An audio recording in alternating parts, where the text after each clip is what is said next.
per more information coming in, as per Iran's Mehr news agency, mobile phone services are also down in parts of Tehran, and the country's airspace is completely closed. So this is the latest. The office of Iran's supreme leader, the main headquarters of Ali Khamenei downtown, has been targeted. Now, this is the big information. Srinjoy, the latest breaking news update coming in that the office of Iran's supreme leader, which is the main headquarters of Ali Khamenei in downtown Tehran, has been targeted in the attack, and the outcome of the attack is not clear yet. This is explosive. The fact that the office of Ali Khamenei has been, Iran's supreme leader, has been targeted. This is the headquarters of Ali Khamenei in downtown Tehran that has been targeted. What does this mean, and what are we looking at? What could happen next? This is an attempt by the Americans and the Israelis, perhaps. We don't know who is actually responsible for it and if the target was really Ali Khamenei. But this is an effort at regime change, because the fountainhead of the Iranian government, Iranian ruling establishment, is really Khamenei. And if you're targeting him, his office, then it means something else. It means regime change. This is what the Iranians have been talking about. This is what the Americans have been talking about, that regime change is something they want, and this is something that the Americans or the Israelis have attempted, targeting Khamenei himself. All right, so the office of Khamenei, that is the headquarters, has been attacked. In the latest, viewers, more information coming in as per sources, and this is information that we are also confirming that No Time from Iran is indicating that the Tehran flight information region has been closed following joint US-Israel strikes in Iran. So this is joint US-Israel strikes in Iran. Confirmation coming in from America. The biggest global story at this point of time. And the latest development is the office of Iran's supreme leader, the main headquarters of Ali Khamenei in downtown Tehran, has been targeted in this particular strike. And the outcome of the attack is not known yet. What are you, Srinjoy, what are your sources telling you about the whereabouts of Iran's supreme leader? What next for Ali Khamenei? It's possible that he is not in Tehran.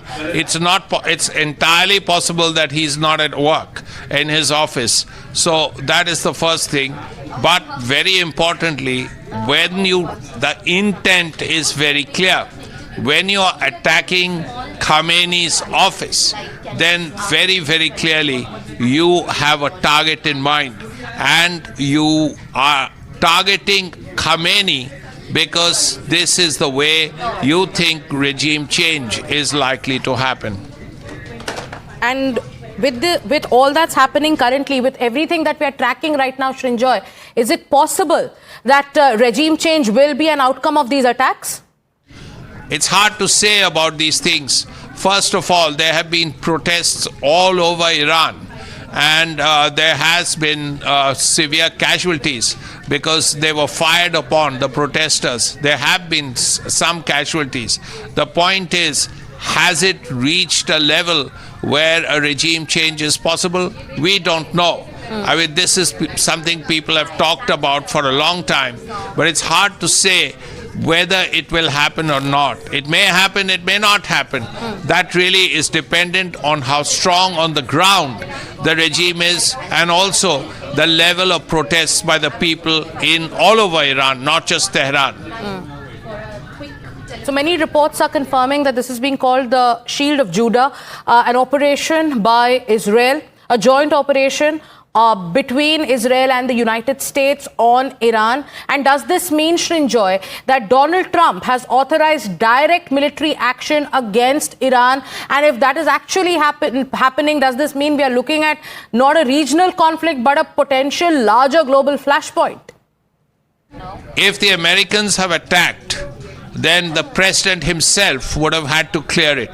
And this president particularly would have had to clear it if the Americans have attacked. That's the first thing.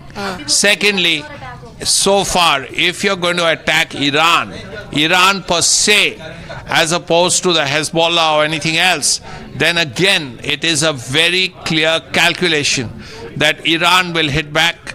This will widen. Countries like Bahrain and Qatar and places like that where there are American bases, they will be struck. All this has been calculated and calculated very, very carefully. Let's not forget that the Abraham Lincoln has been there for a while. The Gerald Ford has been moved there a while ago. So all of this suggests that this has been planned for a long time. This was known to the Iranians. It was known to the Israelis and the Americans for a long time. The go-ahead probably came just today. And Srinjoy, this is the biggest story that we are tracking. Developments coming in. Israel has launched a preemptive military strike against Iran, and there's a confirmation coming in from the United States that the U.S. participated in this joint attack and the Middle East is on fire. There are reports in the Israeli media, and this is changing everything. There are reports both in the U.S. and the Israeli media. There is confirmation coming in that this is a joint strike on Iran, a joint U.S.-Israeli attack. Israel, there are missiles that are flying. Sources are also saying, some reports are confirming, and some sources are saying that Israel has decided to go all in. What do we know about the whereabouts of Ali Khamenei? There are reports that he's been taken to a hideout. What do we know about that? Well, he must be in a very secure area. He must be in a safe house. The Iranians would have worked this out, that if there is an attack on the Supreme Leader himself, then we will have to take him somewhere where he will be safe. And you would expect that to have happened already. But these are contingency plans that the Iranians would have done. There's no dispute on that one. But the important thing is what happens now. Will the attacks continue? Will Iran hit back? Where will Iran hit back? What kind of casualties all this will lead to? What it will mean for the world? What it will mean for the region? There's too much happening just now. Okay.